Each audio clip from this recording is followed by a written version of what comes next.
He kind of looks like Clark Kent.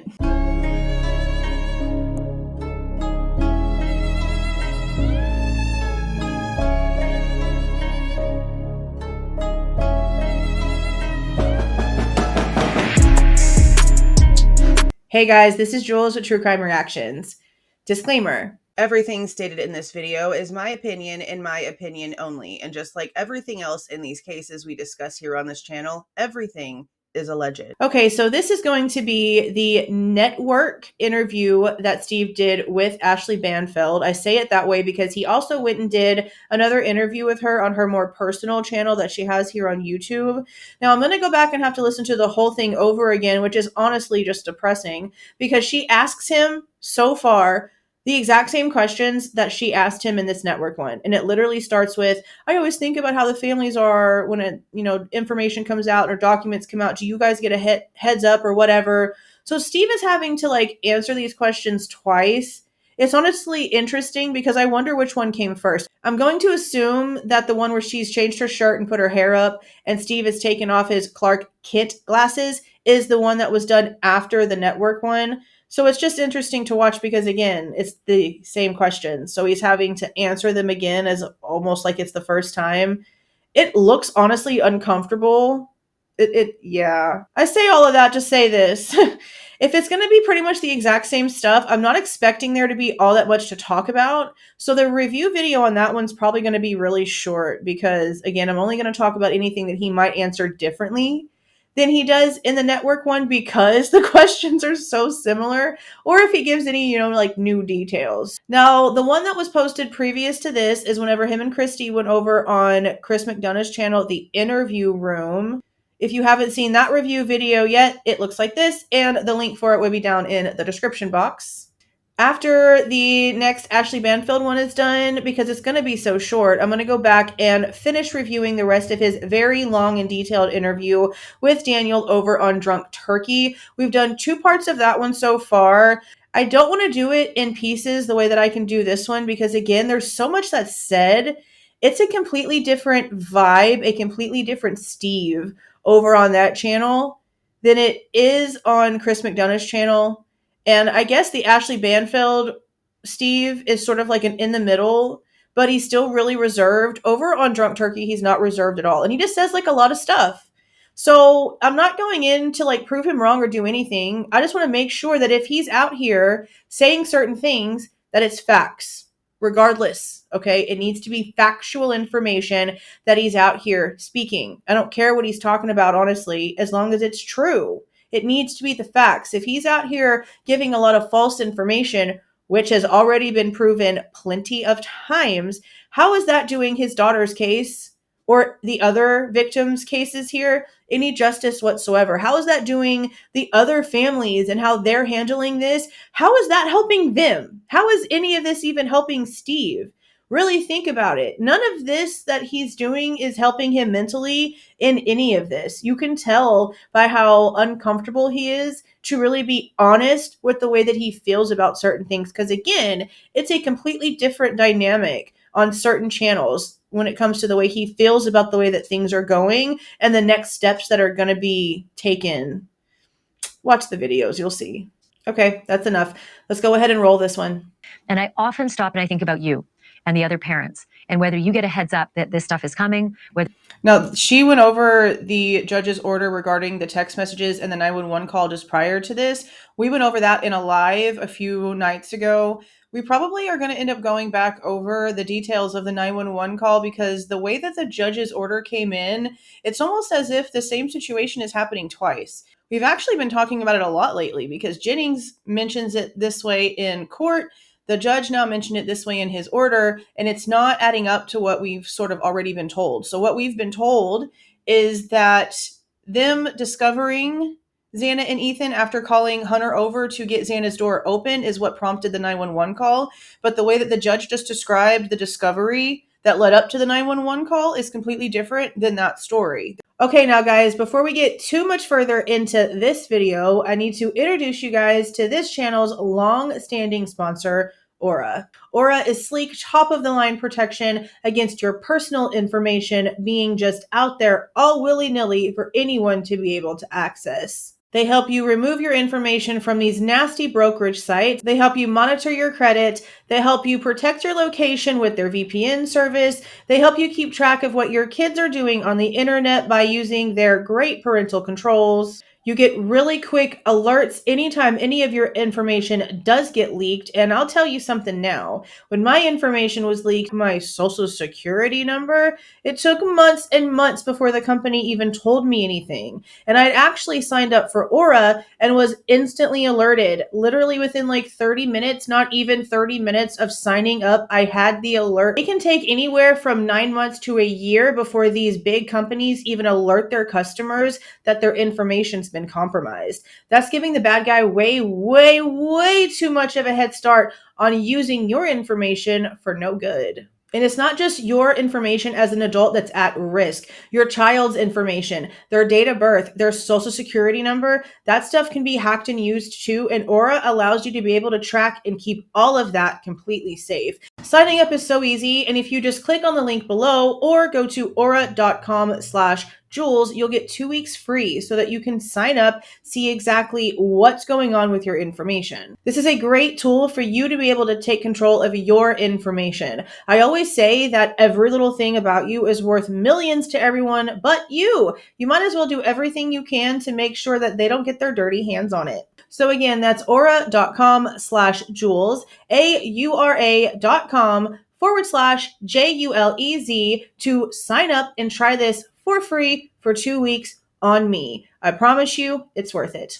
Now back to the video. There's nothing about a door being shut, which is a huge issue because the Goncalves family, they're the ones who came out and started that story up about the door being shut and all the things.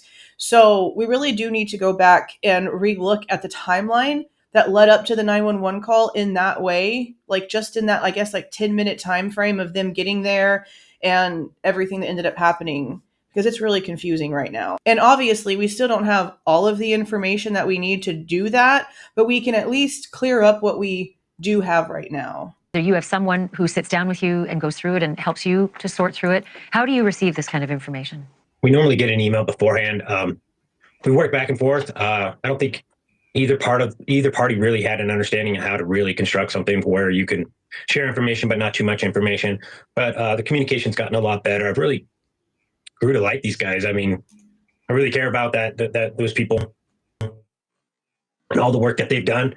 So I think they've always tried to work towards communication, but I'm sure they're very busy, and it's not easy to always remember to keep us in the loop. He swallowed real deep right there whenever he was talking about how much he's come to care about these guys, meaning like the investigators, the prosecutors, blah, blah, blah.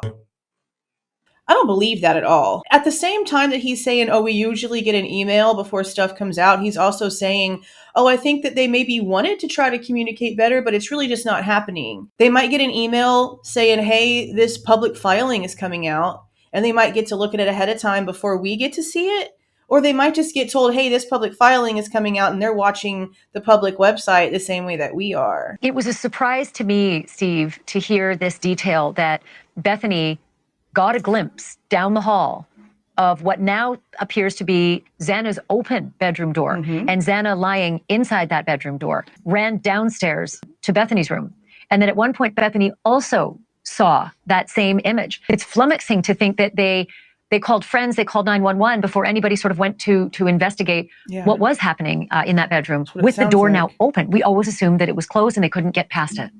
I cannot wait to see what he says. I have not watched this. I have no idea what his answer is going to be, but I'm glad that she mentioned it. I don't know why she didn't mention where that story came from, because again, it came from Christy speaking to Daniel over on Drunk Turkey, the same channel that Steve was just on prior to this interview. And Daniel didn't ask him about it there either. And that's where it should have been asked, because that's where it originated from. But again, that's not shocking that he's not trying to clean up his mess. Let's see if Steve even acknowledges the fact that it came from them. Yeah, that's definitely a puzzling part of it. But I always assume, you have somebody who's scared, girl, slightly, intoxicated. My own daughter, when my son was playing a prank on her, acting like he was being attacked, him and his mom, Kaylee ran upstairs and hid under the bed and called me at work. So when people are scared, they're young. They don't think the same way as a grown adult does. And I think they were just thinking that something bad had happened, but they didn't want to believe it. They didn't they weren't really prepared to mentally like accept what was happening. And That's not answering what she just said about how we were originally told that the door was shut. See how he changed it? I wonder if she's going to make him come back and answer the question. He's really, really good at doing this because Daniel let him do this pretty much every single time and never came back full circle to make sure he actually answered the question. I totally understand that, because it's not something that we're used to in Idaho. It's not something that is common. It's not even, it's just unheard of. So I chalk it up. I love how he always tries to act like he's part of this like Idaho community or whatever, but over on Daniel's, even though he still's trying to pull like the community card, he's sitting here talking about how they're not a bunch of dumb hillbillies because most of them are like California software people. And I'm like, okay, well, so are you Idahoan community man, or are you from Cali and you're actually a foreigner in Idaho, sir? Like, which one actually is it? Can't have it both ways. Up to that, and I know that there's a lot of forensic, and there's a lot. These girls had their phones on. I already said way back in the day that you could tell when they went up the stairs and downstairs. This is all laid out. Every step has been retraced. So. Every step has been retraced. Therefore, that's why the defense knows there was 8 hours worth of a cleanup. Duh, Steve, meaning you've known the entire time. Again, I say this every single time. This is what makes me so upset about Steve, is because I know from what I heard from the same exact channel him and his wife have spoken on, that they have known that Dylan has been full of shit since the memorial service. They were told a certain thing, and then whenever they asked Dylan about it, Dylan told them the opposite, and then lo and behold, the PCA came out, and the original thing that they heard was actually the truth, and that's whenever they realized, wow, she really is lying to us. And he's still just here, not acknowledging the fact that now there's another lie about the door being closed that they came out with that probably came from the same lying ass sources, and he's not acknowledging that. I'm almost wondering if it's on purpose and there's some shadow things happening. That would be the smart thing to be doing. It did make a difference in the bigger picture. And I've always said that there could be blessings for late calls as well too. Yeah, he mentioned that in the interview with Daniel, that the late 911 call might have actually done some good when it comes to something that he's claiming he knows about Bryan. And I'll say this, I know what it is. I'm not going to sit here and pretend like just because that portion of the interview hasn't come out in a posted review video by me that I don't know what it is, because I know what it is. I listened to the damn thing several times. If this is a proven thing, then it will change my mind a lot, but only if certain things are also not in play. So you'll just keep that in mind. It's also just so jarring to get the detail that the girls were all together up in your daughter's room. So she never went back to the door being closed and how the story originated from them. Go figure. Chatting about, let's all go out again, 2:00 in the morning, let's go back to the food truck. The what ifs, if they had actually decided to go. And I'm wondering how you're processing that information. I knew a little bit of the details about that. Well, I'll say this. That story is being told to us from what it looks like to be Dylan, if I remember the document correctly. That it could either be Dylan or Bethany. I'm pretty sure the grand jury transcript says that came from Dylan. But regardless, that story's coming from the two girls that were in a house where now there's direct and indirect evidence of a cleanup. One of the big reasons why I find that kind of hard to believe is the way that the story is like laid out. So we know damn well that the Eric Gower guy, private driver guy, literally just dropped off Kaylee and Maddie minutes before this, because it's at 2:10 that Dylan messages the Eric guy and asks him if he was out driving. Well, if you're in Kaylee's room talking to Kaylee and Maddie and Bethany, because again, Xana's not home with Ethan at 2:00. They have yet to tell us what time Ethan and Xana actually got home that night. They have been telling us 1:45-ish for like ever. And lo and behold, it's wrong, which makes perfect sense because Kaylee and Maddie's time of getting home was wrong. And the family had to correct it and come out and be like, actually, it was this. Well, that means that literally like 15-ish minutes after the girls get home and were just dropped off by Eric, Dylan is now asking him, hey, are you out driving? When you're supposed to be talking about going to get food with the exact same two people that he just dropped off, that he just picked up from the grub truck. Like, that doesn't make any actual logical freaking sense to me. She wouldn't have to do that. She wouldn't have had to ask him if he was out driving. The conversation probably would have, had that part in it, talking about food and considering they were just in his car. So that's just odd that, Steve's not being like, hold on a minute, that's a bit strange. But it also means, since we've known that they've known about the private driver from day one, he's who told them about the grub truck. And I think the Twitter footage or whatever, the Twitch feed, whatever it is that the grub truck actually has, that all that grub truck footage that we've been watching for years now. That means that Steve also knew about this stuff, about Dylan contacting him and about the food stuff. He had to have, if he actually spoke to the private driver, unless the private driver for some reason kept that from the Goncalveses too. That'd be interesting to know. I don't even talk about some of it just because I don't want to hurt some of the people, that are involved in this. If, certain people would have got picked up phones, all those type of things, those are what ifs. See, if certain people would have picked up the phone, those are what ifs. I knew from the memorial and the way that he looked at Jack that he always blamed Jack for not answering the phone. So he can sit here and he can say that, they'll defend Jack to the end of time about not being involved. That's fine, but he still blames him. And I know that. I've known that from then. I can tell that he still holds some against him now. But maybe he's finally realized that it maybe wouldn't have really changed anything, depending on the situation. I don't, the situation that actually went down here. I don't know. But I've never blamed Jack for not answering the phone. She was leaving. They were broken up. She had been drinking.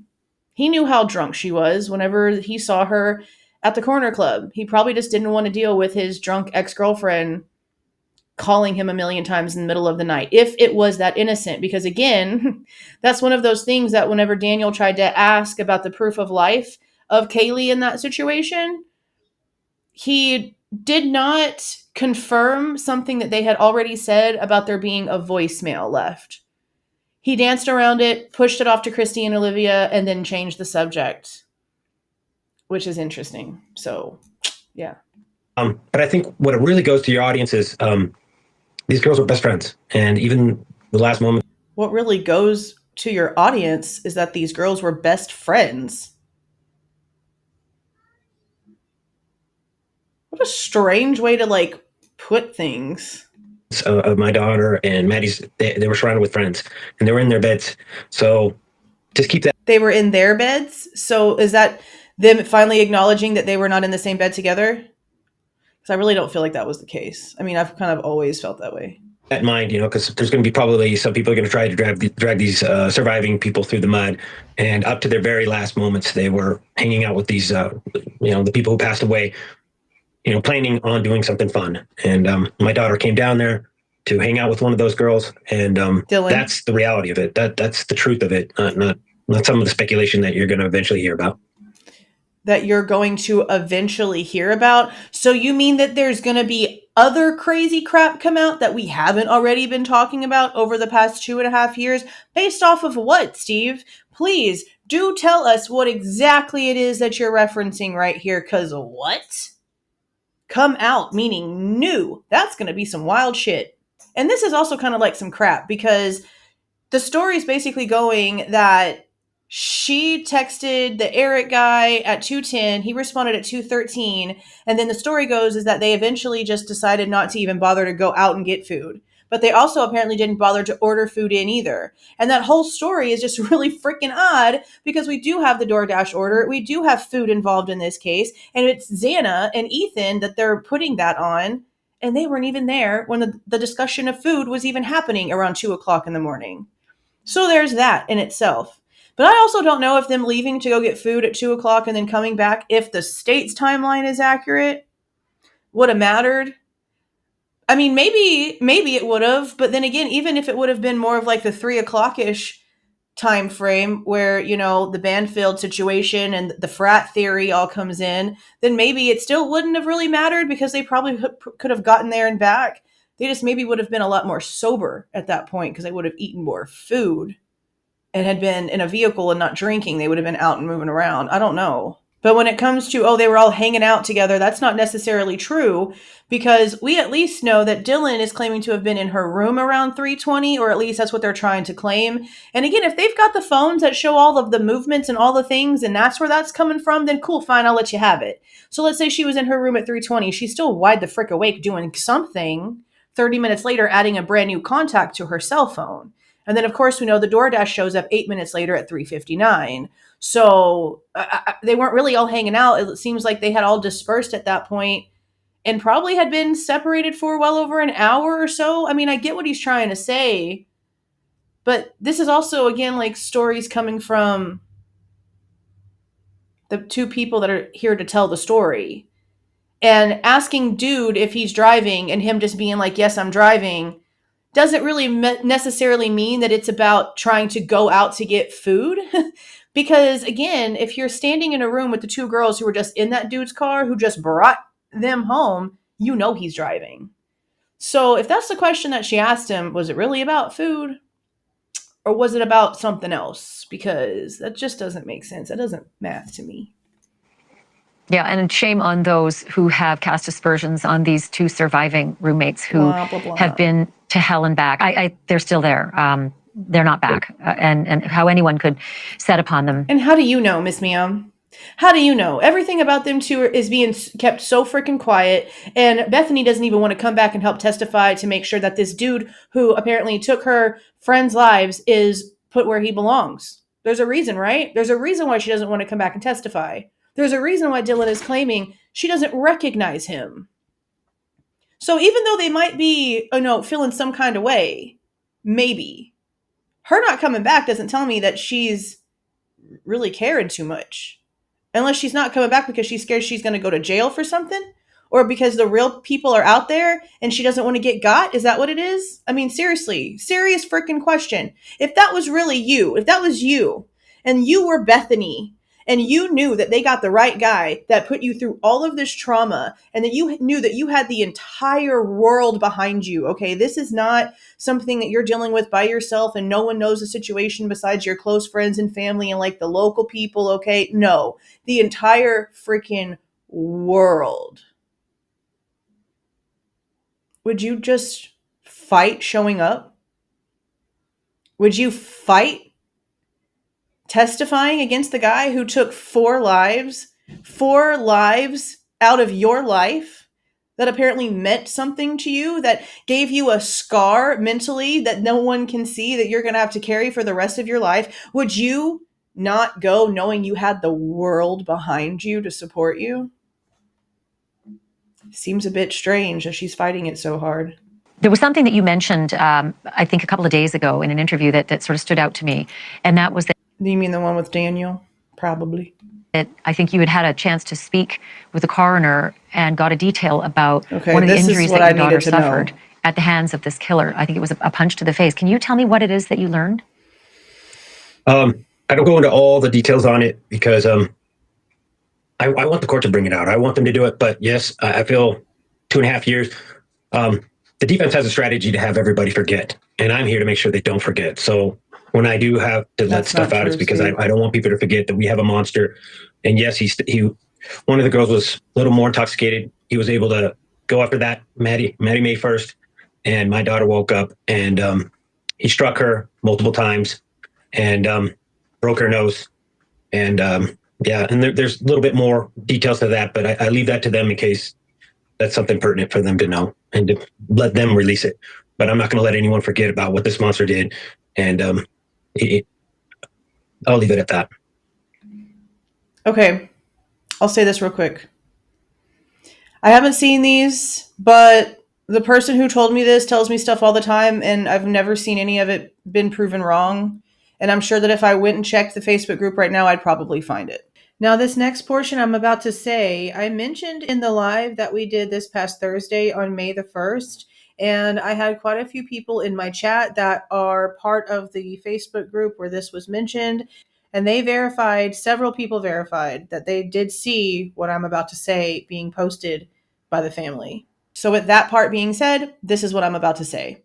Apparently also in the Facebook group, there's a comment being left by somebody in the Goncalves family about how she also had several fractures in her skull and apparently something that they're calling knuckle indentions. Now in the live chat, people were discussing how brass knuckles could be what caused the so-say knuckle indentions that are being mentioned by the family. And that's a big possibility because that's brass, hence the name brass knuckles. That's metal. That definitely has a bigger impact and could definitely explain more of a broken nose and the skull fractures, even with the limited amount of time that they're being, that the state's actually giving us. Now, the 2 to 4 minute thing is absolutely stupid, but even whenever you go to their 7 to 9 minute theory, or even back to a lot of the stuff that's been talked about in the 4chan stuff when it comes to the frats, the 19 minutes to get there, do the crime, and get back, that 7 to 9 minute time frame can still fall in line with the time frame given by the 4chan post of 19 minutes, again, to walk there, do the deed, and walk back. So it could be done in a short amount of time, but definitely not by one person. And when it comes to the defense expert that's now claiming multiple weapons on Kaylee, and that Xana and Ethan were most likely attacked at the exact same time, simultaneous attacks, that is definitely pointing towards more than one person. And we know from seeing Kohberger just a few hours later that there were not any injuries on him. His knuckles looked a little white, but let's be so serious. He looked like he was about to blend right in with the crappy dorm linoleum in the shower that was behind him, and his shirt. Everything was the exact same color. That photo was heavily edited, and I bet you anything that come trial, when we get the original photo actually shown, because now this is something they're submitting as evidence, I have a feeling it's going to look different. And people can say, no, they submitted it how they're going to submit it at trial. No. And nay. When it came to the stuff that happened in Delphi, there was stuff that was submitted as evidence that was handed over. They come trial, all kinds of different versions of things started popping up out of nowhere. So we're not going to pretend like that's not a possibility. And anybody that looks at that photo and thinks that it's not photoshopped, it's not heavily filtered, you're blind. I'm sorry, but you're blind. AI is going to very easily trick you. Please do not fall for any Nigerian princes. But something else a buddy of mine said is if they really knew that these injuries were as severe as they're saying, then one of the first things they should have done whenever they arrested Kohberger was do x-rays on his hands to see if there were any fractures that were fresh within a certain time frame, because doctors can tell that by the way the bones look, the age of the fracture healing, just about how old these things are. Though they can tell it better by looking at the bare bone, they can easily tell it in an x-ray as well. This is the kind of stuff that I feel like Steve probably does have the most accurate information on when it comes to Maddie and Kaylee's injuries, because he does have the information. He has their death certificates. Maddie's family has allowed him to have access to all that stuff because they're together on this, just like, they should be, because the girls were besties. That's how it should be. So this is the part where I don't really question what Steve says when it comes to her injuries and things like that. If anything at all, that's where he would be on point with the information. I have no arguments with that. I'm not even going to try to act like I know better on that part. He's got that. He's got that info. But they were able to give you that detail that that the killer killed Maddie first and then went after Kaylee second? Correct. Yeah, we knew that. I think there's a lot of forensics that we're going to learn in this trial. I hope you're going to be okay, you and Christy and the family, when it comes time for those testimony days. The last thing I wanted to ask you about, Steve, is that you've learned that Bryan Kohberger called out from work the day after these murders. What do you know about that, and how did you hear this? There's a thing called a Bryan tally I've heard about. I've spoken. Yeah, I didn't know about that Bryan tally until I think the Daniel interview. They literally are just like keeping like tabs on like all kinds of information about like basically all the circumstantial stuff. But I know that he had a doctor's appointment, and he also had like a hairstylist appointment where he got a haircut, and they didn't notice any injuries on him at all. If he would have been able to physically do what's being apparently described that happened to at least one person, there's just no way that he would have just been able to walk around with nothing noticeable. There's just no way. I feel like, both hands would have been doing things here. And we don't see nothing on him. We see nothing. And if it was the kind of mask that they're trying to say it was, that's a, like, cloth mask. So, yeah, he could still have been very much scratched, bruised, all the things. Swelling stuff would happen. If it was the kind of mask, again, that the cops are trying to say that they try to see if it's the one that Dylan saw, it's not something that would have like prevented him from getting injured, in my opinion, from what I see. Because I was vocal, because I came out, some people reached out to me. This individual was an employee of WSU, and from there, I learned of some details. So, yeah, is that person going to lose their job, or are they a liar? Because I don't think he mentioned that in the Daniel interview. He did say that the day before he did the Daniel interview that somebody did call him, and it was somebody that did apparently filed some sort of report. I don't remember if it was like with the school or with the police about Bryan Kohberger, and she wanted him to like look into it or something like that. I don't exactly remember verbatim. It'll be in one of the review videos whenever I get to it. But he just said that this was a WSU employee. He said that on national news. So either that's already been found out like a long time ago and that person's done been fired, or they're about to get fired because there's an investigation probably started the second this interview aired. That's illegal. Like school records and stuff like that, they protect just like they do with medical stuff. A school employee cannot go around giving out information on another employee, much less an employee that's actually a student. Yeah, that's probably a firing. There was an investigation, an HR type investigation, and I don't know all the details about it, but I do know these girls felt very creeped out. They talked to people in power, and they said document it, and they started documenting it, and that's how we know that one of the days, the day after he took that photo, where he's acting like he's super confident, got away with murder. He doesn't look sick to me at all. You guys can look at, your audience can go look at it themselves.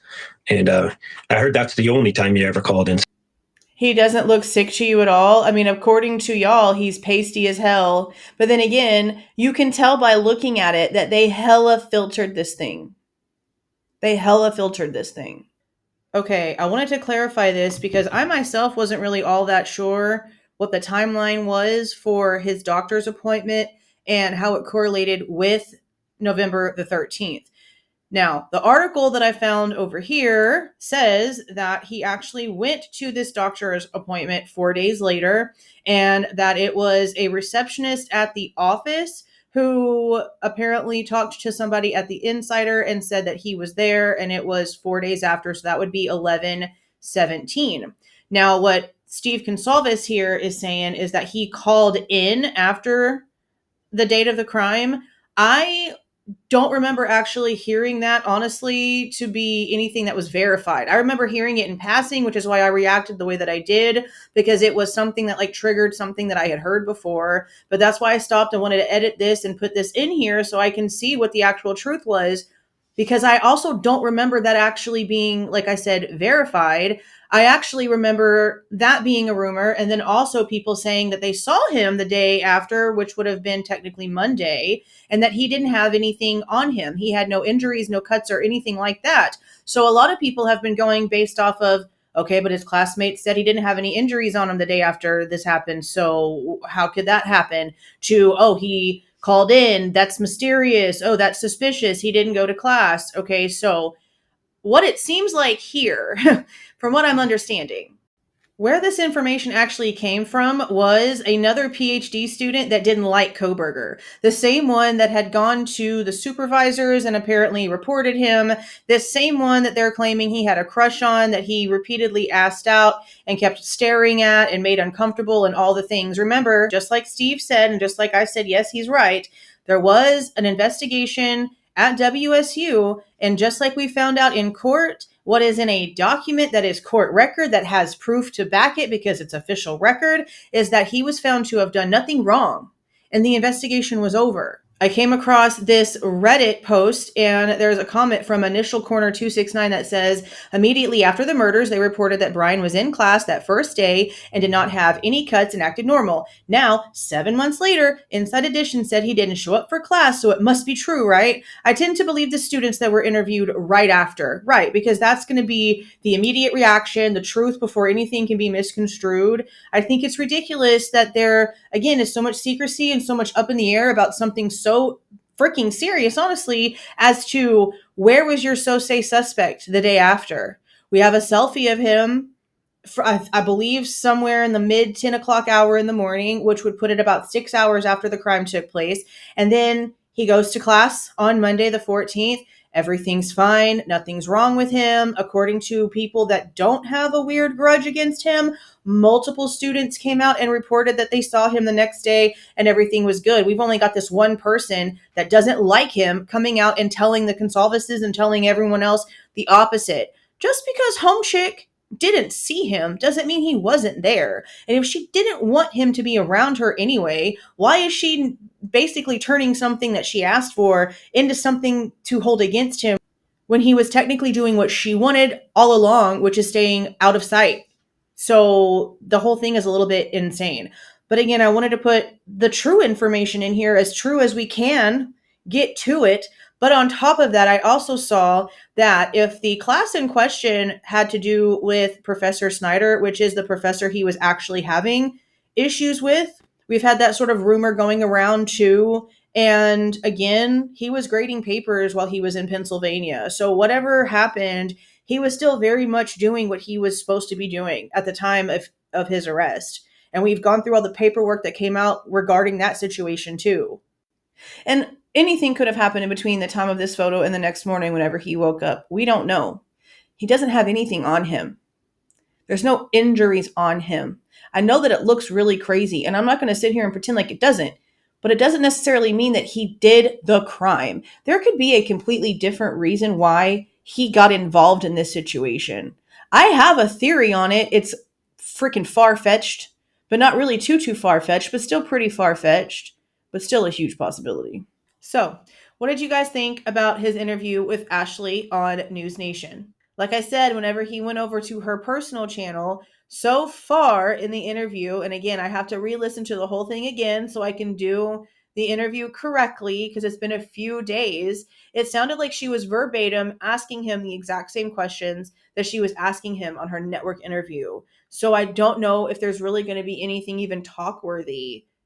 We'll see. If it's not anything new and nothing else comes out of it, it's going to be really disappointing because it's just like a waste of time. Instead of talking to her for a second time and literally nothing else coming out of it and it being the exact same audience that he had on News Nation, he could have spent that interview time going onto another channel that reaches a completely different audience than she does. There's other mainstream channels he could have went and talked to besides her in that moment, and he knows it. It just doesn't feel like it's relevant, but I guess we'll see. I guess we'll see if there's anything different. But again, I want to know how you guys are feeling about the information coming out so far down in the comments. If you like the way that I present this information and give my opinion, please don't forget to leave a like on the way out. Subscribe to the channel if you are not subscribed already. And please don't forget to make sure that that notification bell is set to all so you don't miss any of my rants, reviews, reactions, updates, or deep dives. See y'all.